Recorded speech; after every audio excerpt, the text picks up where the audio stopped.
여러분, 요즘 최저임금 인상을 두고 난리도 아니죠. 민주노총은 25.4%를 올려달라고 하고 경영계에서는 뭐라고 하냐면 동결해라. 그리고 업종별 차별을 하자. 이렇게까지 이야기를 하고 있습니다. 오늘 아마 최저임금위원회가 열릴 겁니다. 거기에서도 똑같이 기싸움을 할 거예요. 노조와 경영계. 예, 노조와 경영계. 그러니까 근로자위원회 9명이잖아요. 9명. 근로자위원회 9명인데 민주노총이 4명이고요. 한국노총이 5명입니다. 사용자위원도 9명이고요. 공익위원도 9명입니다. 그래서 9명, 27명이 구성이 되는데 오늘이 마지막 날이에요. 법정 시한은 마지막 날인데 아마 쉽지는 않을 거다. 이렇게 지금 보고 있습니다. 왜냐하면요. 차이가 너무 커요. 경영계는 동결이에요. 아니면 마이너스로 내려가자. 저는 마이너스로 가자는 주의고요. 예. 그런데 지금 노조는 25.4%는 지금 민주노총이 올려달라고 지금 제안을 한 상태고요. 한국노총도 분명히 올려달라고 제안을 할 겁니다. 이렇게 되면 동결은 진짜 어려워지는 것 아니냐. 예, 동결은요. 그런데 동결이 어려워지지 않다. 민주노총이 25.4%가 이야기한다 하니까 중소기업 사장들이 진짜 울분을 토하고 있습니다. 울분을. 이럴 바에야 노조 니들이 한번 경영해봐라. 최저임금 이렇게 치솟는데 어떻게 경영할 수 있느냐. 오죽했으면 이런 말까지 나왔겠어요. 오죽했으면. 예. 오죽했으면 이런 말까지 나오겠습니까. 지금요. 전국 어느 곳에 있는 중소기업도 다 어려워합니다. 경기 지역에 있는 화학제품사도 마찬가지로 어려워하고요. 작년에 이미 직원을 20% 내보냈는데 최저임금 더 오르면 나는 더 내보낼 수밖에 없는 구조다. 얼마나 가슴이 안타까운지 모르겠다. 이렇게 이야기하고 있고요. 울산에 있는 부품회사 사장도 마찬가지예요. 코로나19보다가 인건비 상승이 더 무섭다. 이렇게까지 이야기를 하고 있고요. 인건비가 더 오르면 최악에는 폐업을 할 수도 있다. 이런 이야기를 하고 있고요. 경기 김포에 있는 유압 실린더 업체들도 마찬가지예요. 민주노총한테 공장을 줄 테니까 네가 대신 한번 경영해봐라 하고 하소연하고 싶은 심정이라고 토를 했어요. 오죽했으면 중소기업 사장이 민주노총한테 공장을 줄 테니까 네 마음대로 해봐라. 이런 이야기를 하겠습니까? 이런 이야기를. 그 정도로 지금 어렵다는 이야기예요. 경남, 창원 마찬가지입니다. 울산 일대 자동차나 조선이나 이런 자재 부품 업체들이 있습니다. 여기 공장 멈추고 경매로 나온 업체들이 속출하고 있고요. 수출이 막히니까 어쩔 수 없이 자동차 부품 공장들이 지금 무너지고 있습니다. 실제 현대자동차 1차 협력업체, 2차 협력업체 뚝뚝뚝뚝 지금 무너지고 있는 실정이에요. 수출이 막혀서 지금 공장을 3일만 돌리는데도 수두룩하다고 이야기를 하고 있고요.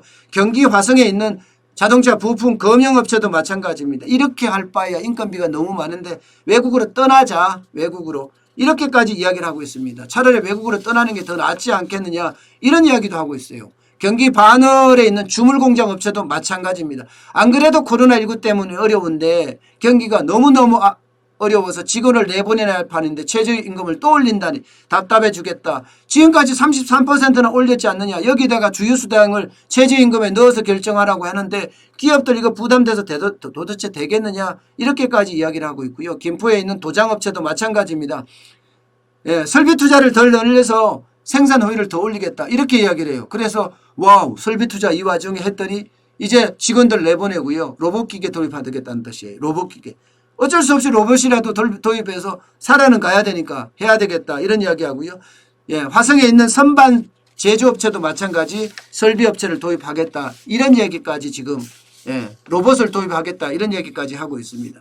이게 지금 최저임금 인상이라는 게 중소기업들 입장에서는요. 울분을 토할 만도 합니다.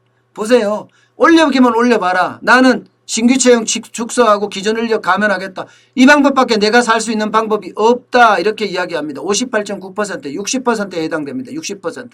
임금 삭감을 하겠다가 3.0%고요. 사업 종료. 폐업하겠다는 거예요. 폐업. 1.8%고요. 해외 이전 검토하겠다도 0.3%예요. 모르겠음이 좀 많지요. 그죠? 21.5%고 대응 필요 없음이 14.5%. 말 안 하겠다 이거예요. 말 안 하겠다. 그렇지만 지금 정부의 어떤 정책과도 지금 엇박자가 나고 있는 건 분명합니다. 문재인 대통령이 3주년 특별 담화에서 뭐라고 했습니까? 리쇼링 하겠다. 리쇼링.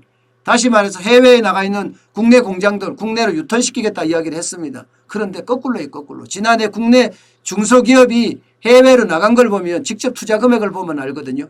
618억 4,700만 달러입니다. 전년 대비해서 21%나 늘어났습니다. 21%. 그러니까 2019년에 해외로 다 떠난 거예요. 실제로요. 창호 부품 만드는 업체들 이야기를 들어보면요. 충북 음성에 있는 업체입니다. 이 업체가 이야기하기를 국내 인건비 상승 미치겠다. 중국이 나쁘다고 하지만 중국의 월 인건비는 50만 원밖에 안 된다. 50만 원. 지금 우리는 230만 원은 줘야 되고 적게 줘도 180만 원은 줘야 되는데 그 돈이면 중국에 가면 10명 쓴다. 예, 그런데 왜 리쇼링을 하겠느냐. 차라리 오프쇼링을 하지. 그 정도로 지금 중소기업 사장들의 울분이 터지고 있습니다. 터지고 있어요. 예, 최저임금 인상하면 그만큼 어렵다는 겁니다. 저는요. 최저임금 인상에 대한 이야기는 제가 국밥집 할 때도 많이 말씀을 드렸는데요. 그만큼 최저임금이 어려워요. 국밥집 하는 자영업자들에게 충격에 또 충격입니다. 매출이 늘어나면 매출이 쭉쭉쭉쭉 늘어나주면 최저임금 올라도 상관없어요. 예, 최저임금 저는 올라야 된다는 주의지 안 올라야 된다는 주의가 아닙니다. 올라야 되는데 이게 말입니다. 예, 너무 많이 오른다는 거예요. 너무 많이. 오르니까 감당이 안 되는 감당이. 그러니 지금 모든 자영업자들이 죽었다 하죠. 중소기업도 지금 마찬가지입니다. 중소기업도. 예, 대기업도 마찬가지고요. 대기업도. 왜냐하면 영업이익이 뚝뚝뚝뚝 떨어지잖아요. 영업이익이 뚝뚝뚝뚝. 예. 그만큼 상황이 좋지 않다는 이야기라는 거 여러분도 아셨으면 좋겠어요. 우리는요. 진짜 경제 자체가 점점 어려워지는 그런 모양새입니다. 일단 그렇습니다.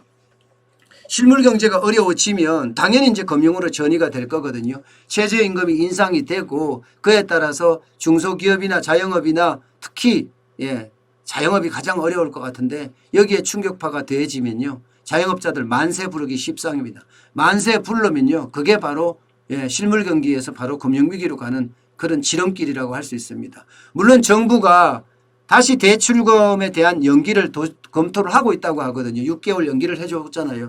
또 연기를 검토하고 있다는데 계속 연기를 하는 게 능사가 아니라는 거죠. 은행은 어떻게 해요? 은행은요. 금융권은 또 그만큼 위기를 겪을 수밖에 없습니다. 연기해 주는 게 능사가 아니라 만기가 되면 이제 한계 기업을 정리해야 된다는 게 일반적인 요즘 시각이거든요. 예. 그런데 이렇게 최저임금을 올리고 그렇게 되면 수출은 박살났고 결국은 한계 기업들이 더 많이 나오고 또 정리가 되는 그 한계 기업들이 결국 금융에도 충격을 주지 않을까 저는 그런 예상까지 해봅니다.